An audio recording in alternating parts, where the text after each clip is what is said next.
So hey folks, Zito here, another week, and this week I pretty much wanted to go over how I built this guy right here. Coffee table with some Dutchmen or butterflies made out of skateboards. Pretty much took a few nights to build.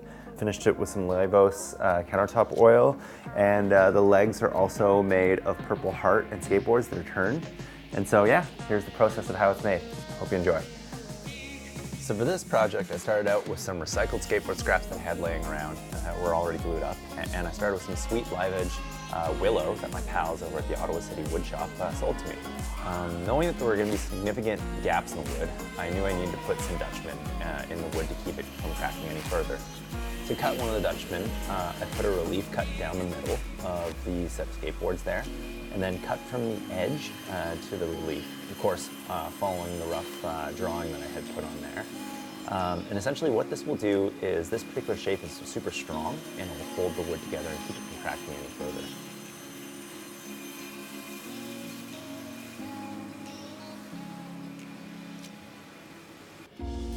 So with all 5 Dutchmen cut, I trace out where I want to embed them and also number them so that I essentially don't lose track of them and know which way they orient on the wood as well.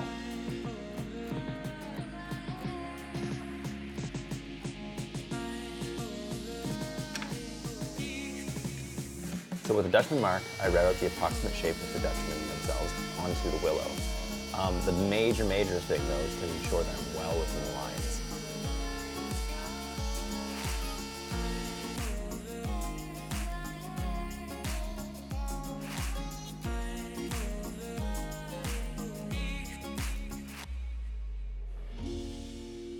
I do this with all 5 keys, and then I switch to the old hammer and chisel. And essentially what I do with the old hammer and chisel there is I make the hole so that it's just right and right up to the lines there.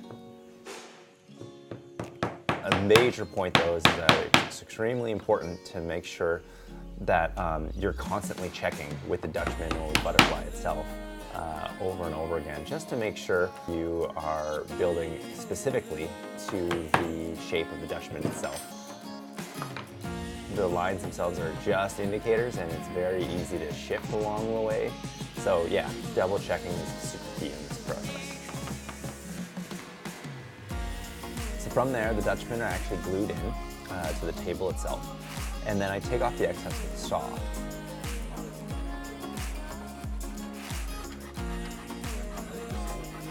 After the saw, I still have a small amount of the keys protruding here. So what I do is I actually switch over to a hand plane and knock it down until it's just about flush.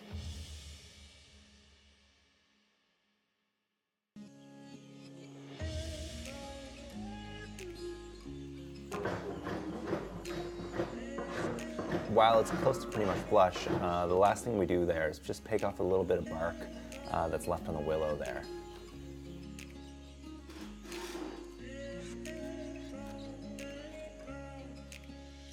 From there, we switch over to the legs. Starting with a 2x2 inch block of skateboards and also Purple Heart, I carefully make 3 12-inch long legs for this table. I start off with the bandsaw, cutting off 4-inch sections of skateboards and then 8-inch sections of Purple Heart.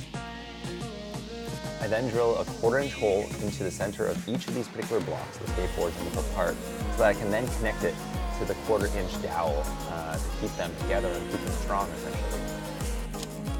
This essentially just makes sure that it holds on the lathe there and has more than just a simple flush end grain glue joint to keep it together.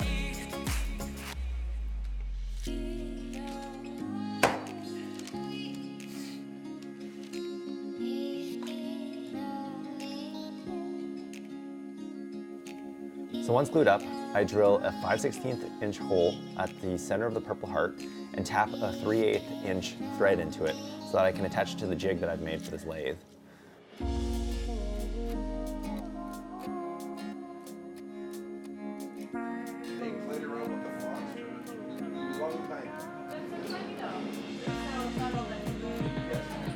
Once attached to the lathe, I use the Jacob's chuck to put a small hole into the end of the skateboards so that the tailstop can sit in there and just make sure my project is in there securely and firmly.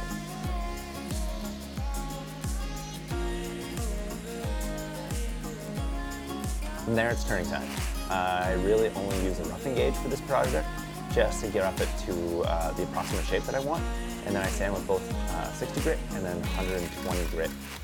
And with the first leg, I pretty much just eyeballed it and created the shape that I wanted. But from there, I essentially measured it there with the calipers and then applied the same diameters to the two other legs.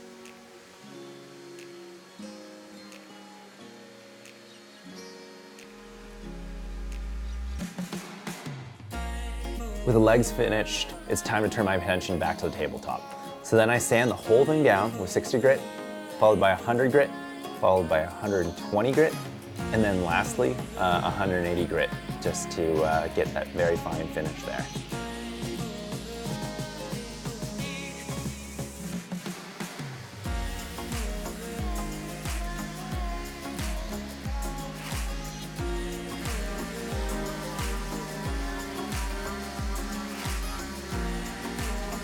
Following the sanding comes the part we've all been waiting for, applying the finish.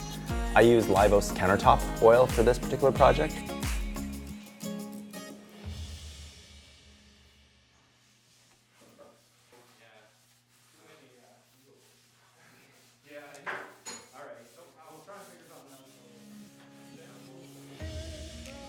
And I finished the project, of course, by tapping some 3/8 inch threading into the spots where I wanted to place my legs, essentially.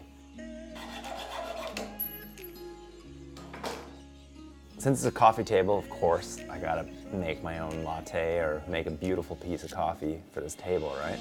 So here's kind of my shot at it.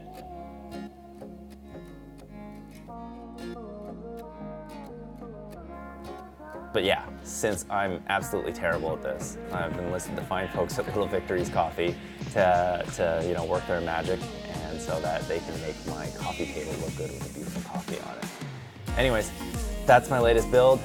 Thanks a ton for watching. All the best.